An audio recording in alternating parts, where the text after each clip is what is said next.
आप सभी को हैप्पी न्यू ईयर। क्या आप सब खुश हैं? Yes. तो आप सभी को इस नए साल में स्वागत है ज्ञान शक्ति मिनिस्ट्री से।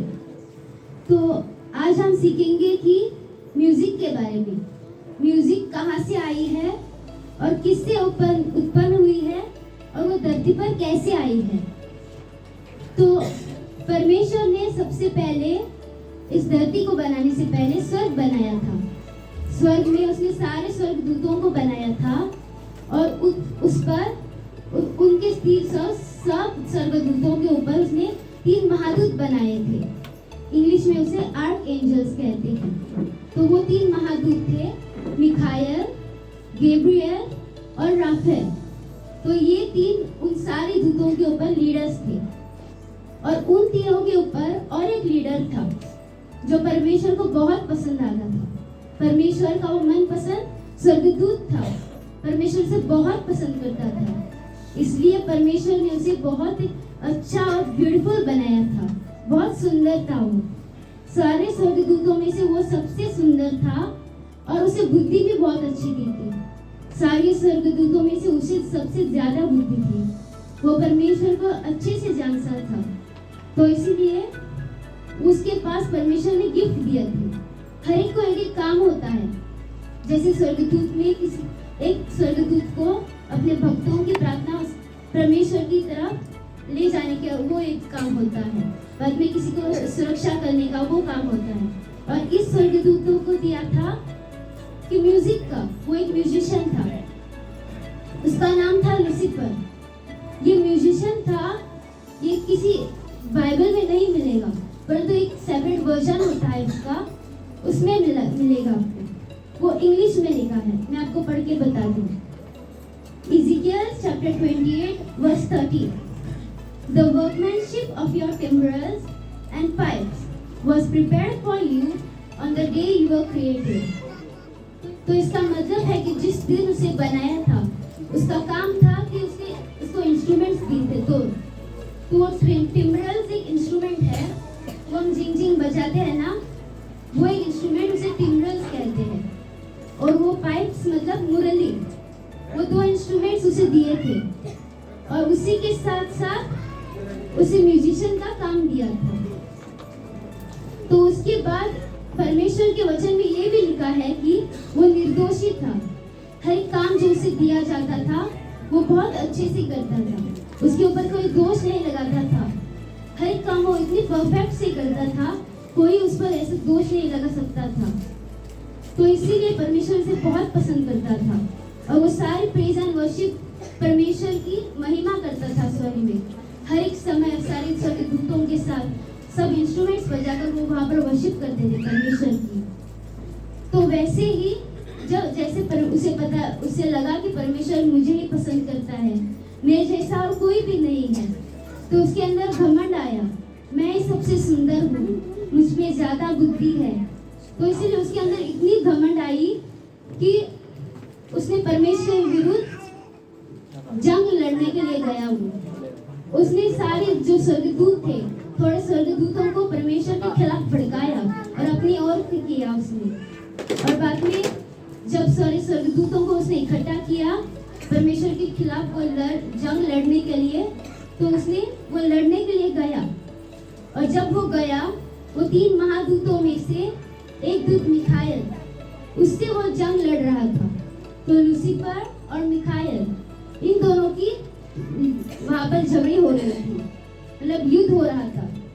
तो जब वो युद्ध लड़ रहा था, तब शैतान की सेना जो थी वो लूसीफर की, वो हारने लगी, थोड़ी थोड़ी कम होती गई। तो उसे लगा कि मुझे कुछ तो करना चाहिए, लूसीफर को लगा। तो उसने एक अजगर का रूप लिया, और अजगर मतलब सांप नहीं, अजगर मतलब ड्रैगन।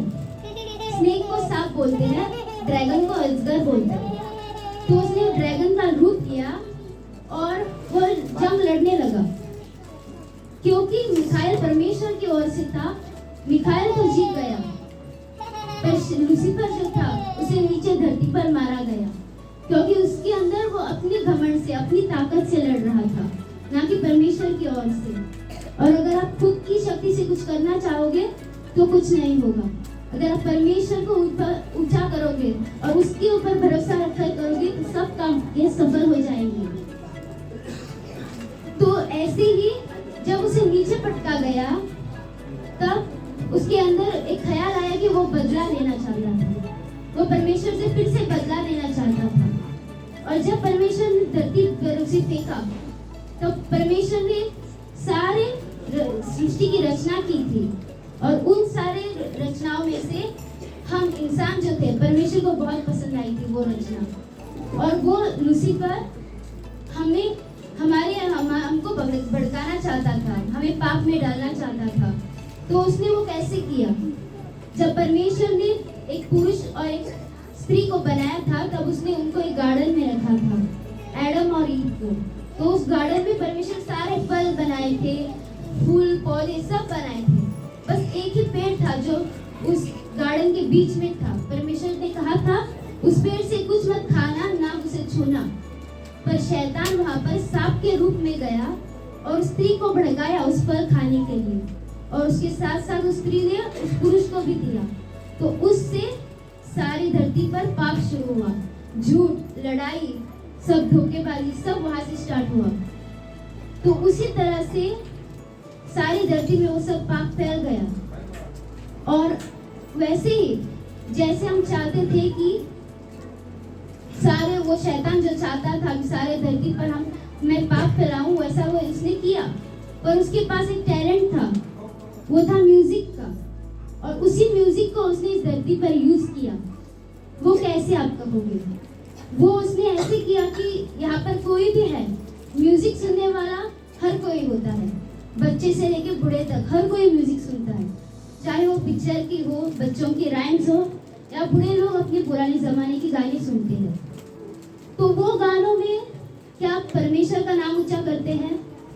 नहीं। परमेश्वर की उसमें महिमा होती है? बिल्कुल नहीं। तो अगर आप पिक्चर्स के गाने सुनते हो और उन सब चीजों में मिले हुए हो तो उससे वो क्या करता है, शैतान आपको कब्जा कर लेता है, क्योंकि वो म्यूजिक को यूज करता है। शैतान ने म्यूजिक नहीं बनाई है, म्यूजिक परमेश्वर ने बनाई है अपनी महिमा के लिए, पर शैतान बस उसे यूज करता है अपने लोगों को उसे कब्जा करने के लिए।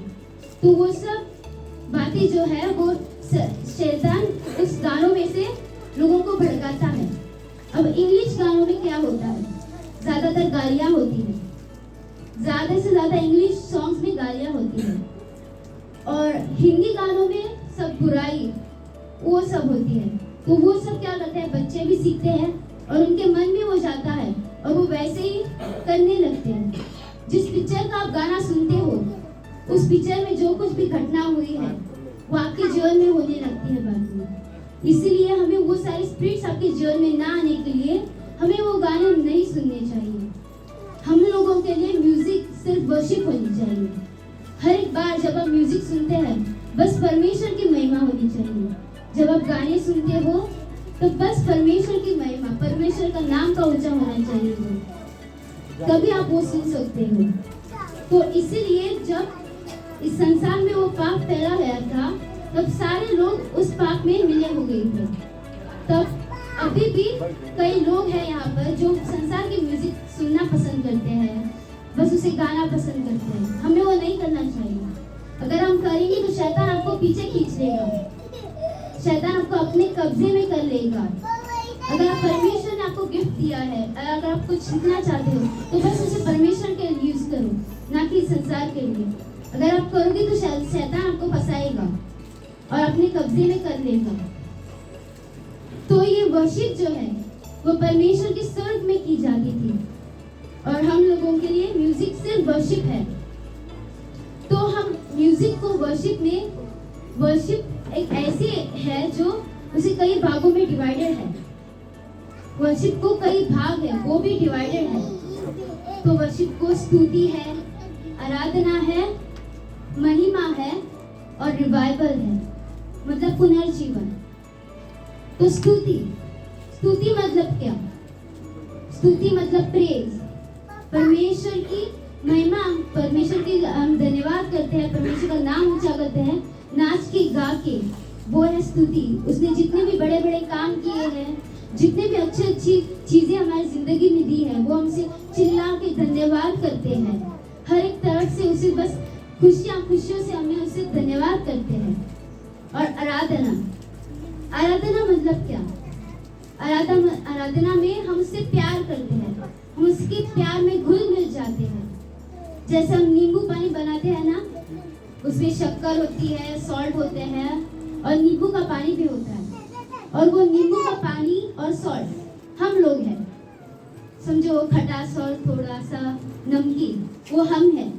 और उसमें जो शक्कर होती है वो परमेश्वर है, परमेश्वर की मिठास। और वो जब घुल मिल जाता है, शक्कर तो दिखता भी नहीं है, वैसे ही जब हम घुल मिल जाते हैं परमेश्वर में, हमें पता भी नहीं चलता कब हम परमेश्वर की उपस्थिति में आ जाते हैं। तो वैसा ही वो है आराधना। और तीसरी है महिमा। महिमा में क्या होता है? महिमा में हम परमेश्वर की उपस्थिति को यहाँ पर लाते हैं, इस जगह पर। जब हम महिमा करते हैं, परमेश्वर की आग इस जगह पर उतर आती है। अगर आप कुछ बोलना चाहोगे तो आपको बोलने के लिए नहीं होगा। अगर परमेश्वर आपको बोलने के लिए बोलता है तभी आपको होगा। अब अपनी शक्ति से अगर बोलोगे तो कुछ भी नहीं होगा, सब गलत हो जाएगा उसको। जब आप परमेश्वर की महिमा इस जगह पर आती है, आपको बस ऐसा लगेगा वो उसकी महसूस हो, परमेश्वर आपके पास खड़ा है, ऐसा आपको लगेगा। बिल्कुल शांत, और जैसे स्वर्ग में होता है वैसे आपको लगेगा जब महिमा उतर आती है तो। और चौथा है रिवाइवल, पुनर्जीवन। जब हम उसके प्यार को समझते हो, उसमें गुल हो जाते हो, गुम हो जाते हो, तब आपका पुनर्जीवन होता है, रिवाइवल होता है। और जब आपका पुनर्जीवन होता है, आपको बताने की जरूरत नहीं पड़ती है, आप बस बह जाते हो, यहाँ से वहाँ कहीं पर भी जाओ, बस जीवन की नदियाँ ही बह जाते हो। और जहाँ पर भी जाते हो, चाहे स्कूल में जाओ, चाहे कॉलेज में जाओ, ऑफिस, काम, हर जगह बस जीवन की नदियाँ ही बह जाओगे, क्योंकि परमेश्वर आपके जीवन में कार्य करता है उस वक्त। और परमेश्वर आपको हर एक तरफ से अपने वचन से बढ़ाएगा, आपको किसी की जरूरत नहीं पड़ेगी, क्योंकि आप चाहे पढ़े लिखे हो या फिर नहीं सीखे हो, परमेश्वर आपको गाइड और लीड करेगा उस वक्त। और जहाँ पर भी जाओगे, नदी की तरह, नदी एक जगह पर रुक नहीं सकती है। नदी को अगर कोई रोकने की कोशिश भी करेगा तो रुकेगी नहीं, कहाँ से भी भाग जाएगी, मतलब यहाँ से वहाँ कहाँ से भी निकल जाएगी। वैसे ही हम ऐसे होना चाहिए, हमारे अंदर वो पुनर्जीवन आना चाहिए। जब हम पुनर्जीवन हमारा हो जाएगा, तब हम परमेश्वर को पसंद आएंगे, परमेश्वर के वचन यहाँ से वहाँ हम फैलाएंगे और उसकी खुशी, उसकी इच्छा हमारे जीवन में पूरी हो जाएगी। तो जैसे वो नदी बहती है, हर जगह भी जहाँ पर भी इंसान जाएगा जिसके अंदर पुनर्जीवन हुआ हो, वो हर तरफ से जीवन की नदियाँ ही बह जाएगा। वहाँ पर भी जाएगा, किसी को स्कूल में या फिर किसी रिलेटिव्स के घर में, वहाँ पर भी बस वो परमेश्वर का वचन देगा और वहाँ पर वो कितने सारे आत्माओं को बचाएगा जब उसका पुनर्जीवन होता है। तो आपको ये सारा मेरा जो वर्शिप का कॉन्सेप्ट था आपको पता चल गया, समझ आया होगा, मैं विश्वास करती हूँ। और आप सभी को धन्यवाद।